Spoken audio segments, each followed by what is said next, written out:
followed the Constitution. And I think sometimes moments require you to stand up and just take the shots when you're doing your job. And that's all we did. You know, we just followed the law and we followed the Constitution. And at the end of the day, President Trump came up short. That was Georgia's Secretary of State, Brad Raffensperger, today testifying in front of the January 6th committee. Raffensperger, a Republican, was, of course, a key figure in former President Trump's efforts to overturn the election result in Georgia. But as a legal matter, there's also an active Georgia criminal investigation, which could be more perilous for the former president than any Department of Justice investigation. But I'm not convinced that the Georgia investigation is going anywhere. They have had the infamous phone call for many, many months. The committee played it again today. I just want to find 11,780 votes, which is one more than we have, because we won the state. You know what they did, and you're not reporting it. That's a criminal offense, and you can't let that happen. That's a big risk to you and to Ryan, your lawyer. You should want to have an accurate election, and you're a Republican. That was just portions of it, and the former president argues he still believes what he said.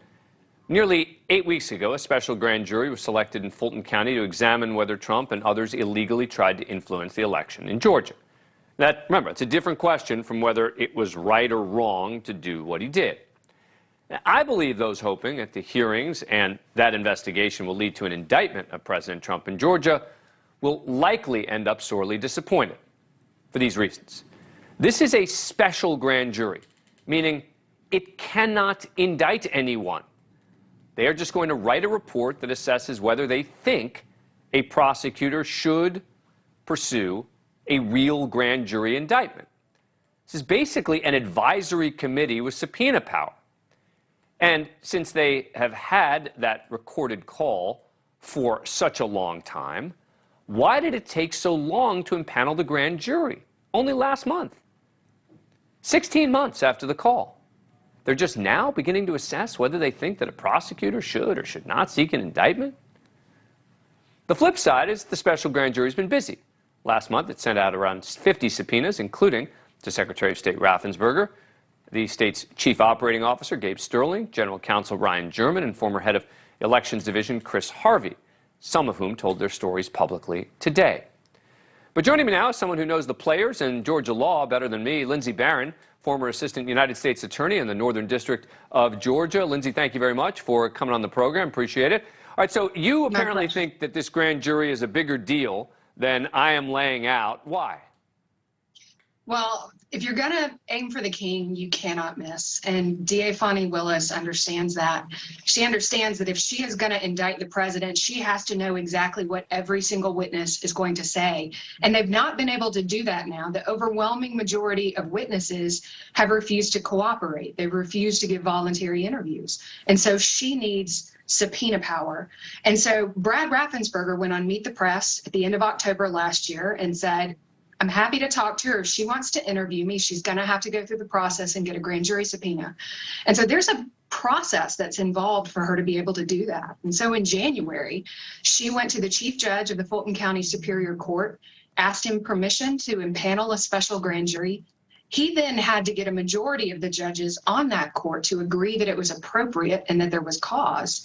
And he did that, and then they impaneled it in May, and they are going full steam ahead right now. And so I absolutely expect this to be a sign, backed by what the judges appear to believe is a good faith investigation. I think it's going to lead somewhere. Yeah, but why not have a regular grand jury then? I mean, if they want to, the regular grand jury has subpoena power, and then the regular grand jury can actually indict someone as opposed to just making a recommendation.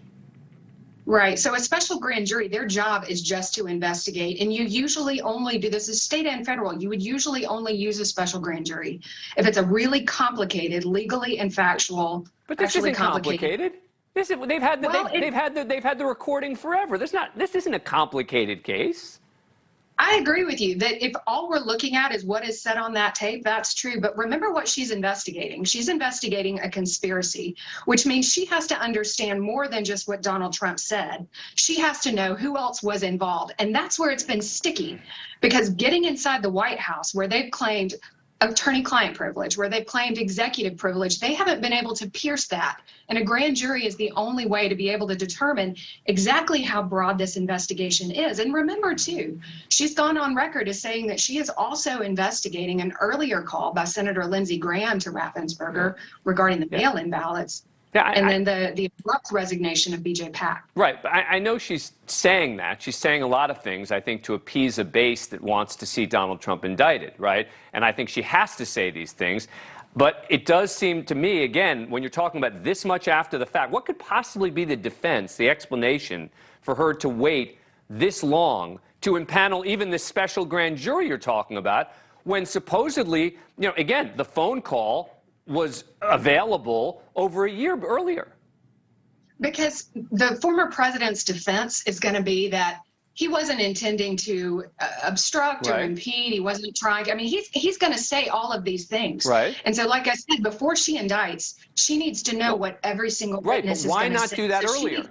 But my question is, it feels to me like she's just kicking the can down the road. And the reason for that is because if she was serious about this and really trying to do exactly what you're suggesting, she would have started it a year earlier. Final word?